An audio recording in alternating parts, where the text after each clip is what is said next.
अस्सलामु अलैकुम। इय्याका नअबुदु व इय्याका नस्तईन।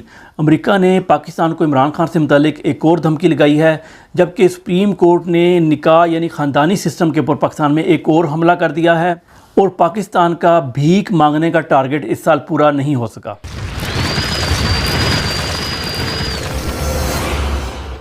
तो बात हम स्टार्ट करेंगे कि निकाह के ऊपर जो हमला हुआ, बेसिकली एक आदमी ने केस किया था। केस मोहम्मद यूसुफ नामी एक आदमी ने केस किया था। केस ये था कि शादी की ना खातून से, तो उसको निकाहनामे में लिख के दिया प्लॉट, ये को खाना 17 नंबर कॉलम होता है उसके अंदर। अब क्या हुआ कि वो लड़की उसके साथ नहीं रही, उसने खुला ले ली। जब खुला ले ली तो उसने अदालत में केस कर दिया कि मैं उससे प्लाट नहीं दूंगा। क्यों कि प्लाट मैंने इसलिए दिया था कि मैं उस प्लाट के ऊपर घर बनाऊंगा और हम दोनों उधर अपनी ज़िंदगी गुजारेंगे। अब ये ज़िंदगी गुजारना नहीं चाहती तो मैं इसको प्लाट क्यों दूँ। तो फ़ैसला तो अदालत ने ये किया कि वो जो मुतवक्के था वो उसने कहा जी कि प्लाट औरत को ही जाएगा। ये इस्लाम के ख़िलाफ़ है, ये मैं आपको बता दूं। क्यों? इस्लाम में है कि अगर औरत को आदमी तलाक देता है तो जो चीज़ लिख के दी है वो उसे देनी पड़ेगी लाजमी, और ये हक महर का हिस्सा नहीं था, ये अलग शर्त है, तो इसलिए उससे कंफ्यूज नहीं करना आप लोगों ने। दूसरी चीज़, अगर औरत खुला ले लेती है, ख़ुद तलाक लेती है मतलब, तो फिर औरत को कुछ नहीं मिलेगा। लेकिन अल्लाह ताला ने कहा है कि अच्छी बात यह है कि जो उसको दे दिया वो उसको दे दो, और उसको एहसन तरीके से, जो लफ्ज़ है ना वो है कि एहसन तरीके से उसको रुखसत करो।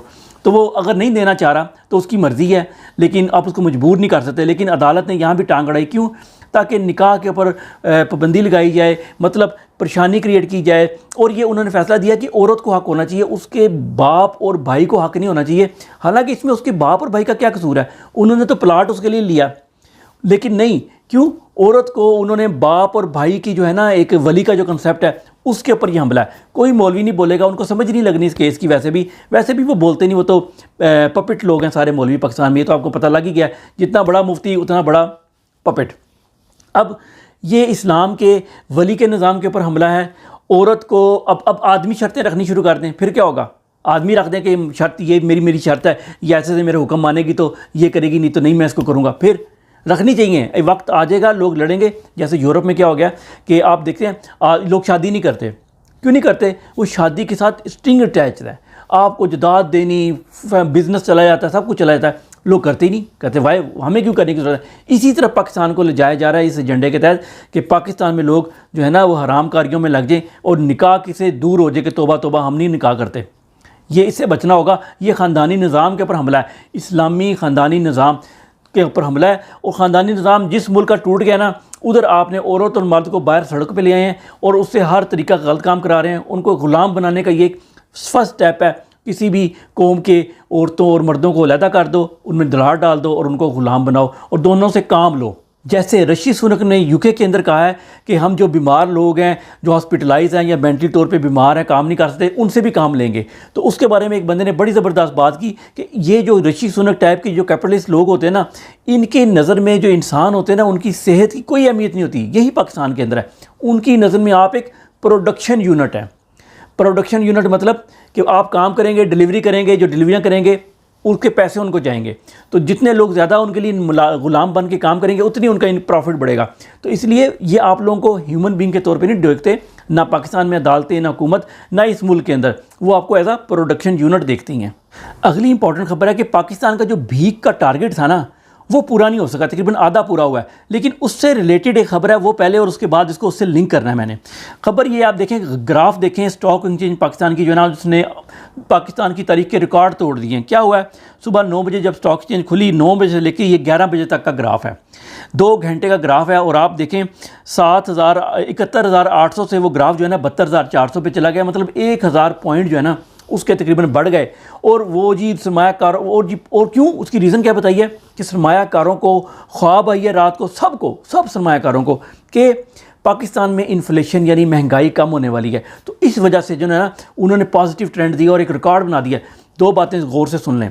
एक बात ये कि दुनिया में अगर 40-50 पॉइंट अगर किसी भी मुल्क की, बल्कि इससे भी कम 25-30 पॉइंट अगर एक दिन में, चंद घंटों में अगर स्टॉक एक्सचेंज बढ़ जाती है, गिर जाती है, या तो स्टॉक एक्सचेंज को बंद कर देते हैं या उसके ऊपर इंक्वायरी बिठा देते हैं कि ये क्या चक्करबाजी हो रही है, ये क्या चल रहा है।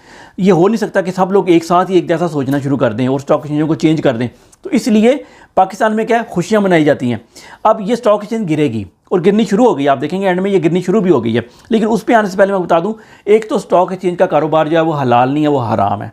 क्योंकि ये सट्टाबाजी है, ये सट्टाबाजी हुई ना। अब ये हुआ कैसे है, चंद जो ग्रुप्स होते हैं ना, बिग ग्रुप, बिग मछलियाँ होती हैं स्टॉक एक्सचेंज में, पाकिस्तानी स्टॉक एक्सचेंज तो 2-4 मछलियाँ ही कंट्रोल कर लेती हैं।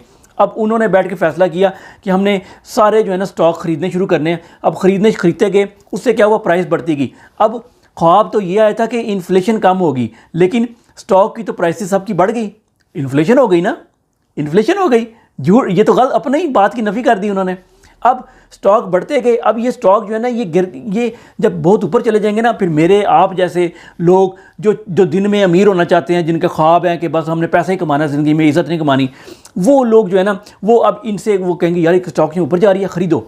उनको तो नहीं पता, उनको तो 2 घंटे बाद पता लगा। अब वो जो ख़रीदना शुरू किया उन्होंने अब आहिस्ता आहिस्ता सेल करना शुरू कर दिया।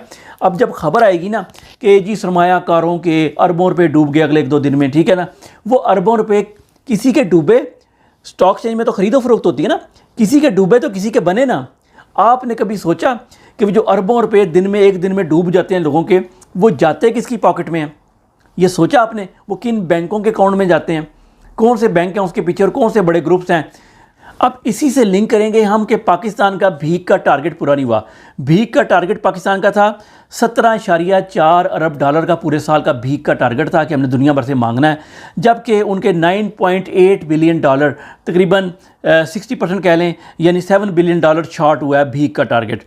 अब इसमें मैं कुछ बता देता हूँ। यूएई ने 1 अरब डॉलर भीख दिया है, मतलब कर्जा दिया है, और मांग के लिए ना, ज़बरदस्ती मांग पाँव पड़ के लिए, तो इसलिए भीख में ही आ जाता है। और IMF ने 1.9 यानी 2 बिलियन डॉलर दिया, 3 बिलियन डॉलर। बाकी जो 6 बिलियन डॉलर है वो ठीपे हैं, ठीपे। जो टिकटॉक पे बैठते हैं ना, उनको पता है कि टिकटॉक पे फूल मांगो, छोटे छोटे गिफ्ट मांगो ना, बड़े पैसे इकट्ठे हो जाते हैं। गिफ्ट मतलब भीख। लेकिन जो कोई शेयर मारता है वो इकट्ठे ही 200-300 डॉलर आ जाते हैं, लेकिन वो तो 1-2 ही पढ़ने हैं आपको। लेकिन असल जो कमाई होनी है ना, वो होनी है ठीपों से। तो जो भिखारी होता है ना, उसको पता होता है कि आपने 5-5, 10-10, 20-20 रुपये जो है ना, वो नहीं छोड़ने, क्योंकि एट दी एंड जिसने 500 रुपया दिया ना, वो एक तरफ रह जाएगा, और ठीपे जो है ना, वो 1000-2000 के बन जाएंगे। तो इसलिए, क्योंकि वो हर कोई दे देता है, तो इस वजह से बाकी जो लोन पर जो भीख मिली है पाकिस्तान को, वो किसी बैंक से 100 मिलियन डॉलर ले लिया, किसी 200 ले लिया, इस तरह करके ठीपे इकट्ठे किए हुए। अच्छा, अब वो टारगेट पूरा नहीं हुआ। जब भीख का टारगेट पूरा नहीं हुआ पाकिस्तान के अंदर, यानी डॉलर कम हो गए हैं, तो उसकी वजह से स्टॉक एक्सचेंज तो गिर जानी चाहिए। दोनों आज की खबर हैं, साथ साथ बढ़ कैसे गई?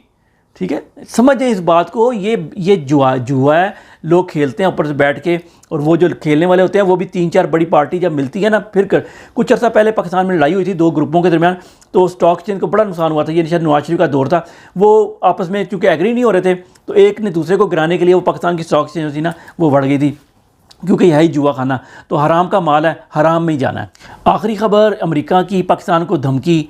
ये धमकी तकरीबन 1 महीने पहले लगाई गई थी। धमकी क्या है और किसने लगाई है? ये चक स्कमर नाम का एक सेनेटर है, बड़ा पावरफुल डेमोक्रेटिक सेनेटर है। इसने जो है ना, इसने पाकिस्तान के एम्बेसडर को 1 माह पहले किसी पार्टी के अंदर की मुलाकात के अंदर उसको धमकी लगाई थी कि इमरान खान की जान को कुछ नहीं होना चाहिए जेल के अंदर। मैंने इसको धमकी इसलिए कह रहा हूँ कि ये भी तो इंटरफेरेंस है ना पाकिस्तान के मामलात में। हाँ, इसको अगर वाकई ये पाकिस्तान का बड़ा वो होता ना, वफादार और पाकिस्तान के लिए बड़ा फिक्रमंद होता, तो डोनाल्ड लू को धमकी लगाता, उसको बताता। उसने सेनेट की हियरिंग हुई पिछले दिनों, जब उसकी हुई, उसमें झूठ बोला, उसने सरासर झूठ बोला। ये कैसे हो सकता है कि सेनेट की हियरिंग में कोई झूठ बोले? पाकिस्तान थोड़ी है कि झूठ, जितना बड़ा झूठ बोलेगा उतने बड़े ओहदे पे। बाजवा ने अपनी माँ की कसम खाई, वो उसके मैंने जिक्र किया, मैंने उसके अल्लाह की कसम और हुजूर सल्लम की शफाअत की कसम इसलिए नहीं खाई कि मुझे शर्म आ रही है कि मैं ये जिक्र भी करूँ कि उनके साथ के कोई उनकी झूठी कसम खा गया, इसलिए मैंने सिर्फ माँ की कब्र की कसम को इंपॉर्टेंस दी। बाकी को मैंने, वो तो भुगतेगा इंशाल्लाह, ज़रूर भुगतेगा, और हर बंदे ने बता दी। तो इसने भी झूठ बोला। पाकिस्तान में तो उसकी वाह हो जाती है इस तरह के लोग की, लेकिन उस मुल्क में नहीं होती। लेकिन वो बैठा है, उसको धमकी नहीं लगाई, पाकिस्तान को धमकी लगाई। इसलिए ये भी मैं धमकी के तौर पे लेता हूँ, और ये भी, इसको भी मैं पाकिस्तान के इंटरनल मामलात में मुदाखलत समझता हूँ। लेकिन इसमें एक पॉइंट नुक्ता जो है ना नोट करने वाला, गल नुक्ते विल कहते हैं ना, गल एक नुक्ते विच गल मुकदी है। नुक्ता यह है कि कोई अच्छी बात के लिए अगर आपके साथ दुनिया में कोई खड़ा होता है, हम खड़े नहीं होते लोगों के साथ, क्या, तो वो तो एक अच्छी बात है। लेकिन जब आप किसी के ऊपर इम्पोज करते हैं गलत बात, तो इससे ही पता लगता है हक और बातिल में फ़र्क। मतलब हक के साथ कोई खड़ा होता है तो उसको अप्रिशिएट करना चाहिए, लेकिन बातिल के साथ गलत काम के लिए कोई फोर्स करता है तो वो गलत बात है। ये चीज़ इसके अंदर फ़र्क डालती है। इसलिए उसने अगर ऐसा कहा है तो बिल्कुल ठीक है, ये मेरा कंक्लूजन एट दी एंड, मैंने न्यूट्रल होकर बात किया, आप अपना पॉइंट ऑफ व्यू रख सकते हैं। 3 इंपॉर्टेंट आखिर में खबरें सिर्फ छोटी सी। एक तो ये कि इलेक्शन कमीशन ने पीटीआई के इंतखाबात, इंट्रा पार्टी इंतखाबात पर दोबारा एतराज़ उठा दिए हैं। तो क्या अब पाक पीटीआई की जो बाहर बैठे हुए हैं, आज़ाद जो वकील बैठे हैं, क्या ये दूसरी पार्टियों के ऊपर भी मुकदमा करेंगे अब कि इनके खिलाफ क्यों ये कार्रवाई आप नहीं कर रहे? इलेक्शन कमीशन को कहने की ज़रूरत नहीं है, वो तो बायस्ड है कि आपको लेके जानी चाहिए पिटीशन। क्या लेके जाएंगे कि नहीं लेके जाएंगे, कमेंट में बताएं ज़रूर, और लेके जाना चाहिए कि नहीं लेके जाना चाहिए। दूसरी इंपॉर्टेंट खबर, इमरान खान साहब ने शेर अफजल मरवत साहब को जो पब्लिक अकाउंट कमेटी का जो चेयरमैन बनाने की जो बात हुई थी उसको ख़त्म कर दिया, और उसकी जगह हामिद रज़ा खान साहब सुन्नी इत्तेहाद के जो है बेसिकली हैं, जो पीटीआई से ही इलेक्शन जीते हैं बेसिकली, उनको जो है उसका चेयरमैन बना दिया। उसके लिए उन्होंने वो असम्बली में जो है ना वो उनका नाम दे भी दिया है। ये एक इंपॉर्टेंट खबर है। लेकिन तीसरी इंपॉर्टेंट खबर ये है, अमेरिका से खबरें हैं, उधर यूनिवर्सिटियों में क्या हो रहा है, बाकी बड़ा कुछ है। लेकिन तीसरी इंपॉर्टेंट खबर यह है, जो रेहान जो लड़का शहीद हुआ था बाजोड़ के अंदर, उसका जो भाई जीता है, उसने अपने जलसे के अंदर मरवत वड़ गया के नारे लगाए हैं, जिसका एक्सप्लेनेशन वो खुद ही दे सकते हैं कि उन्होंने ऐसा क्यों किया है। अपना ख्याल रखिएगा। अस्सलाम वालेकुम।